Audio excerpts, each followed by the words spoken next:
valve. Sorry mo.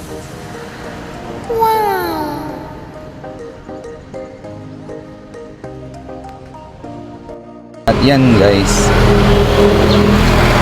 lilinisin muna natin ang carburetor bago natin ikabit para malinis. Lalo na itong mga jettings, walang bara, walang palya o lumandar. Lilinisin natin lahat yan. Stay tuned guys. Lahat, ayan na. Bubuuhin na lang po natin, malinis na siya.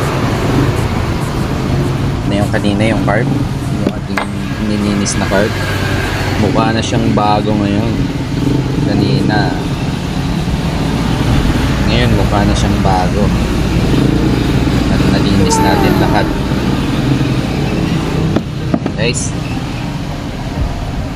Ganyan po kami mag-overhaul dito, lahat nililinis para sulit ang nagpagawa. So yan na mga sir, almost 70% na buo. Ito na, may na siya. Nilagyan ko na rin siya ng fuel filter. Ito dun sa carburetor, dahil may carburetor na siya. Kita nyo nun, parang bago. At yung makina niya parang bago. Bago na rin po kanyang mga switch.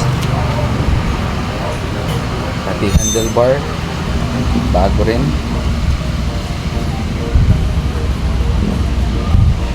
Kulang siya ng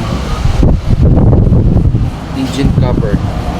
Medyo matatagalan po ang kanyang engine cover dahil plano na may-ari na ipa-ansan ang pintura.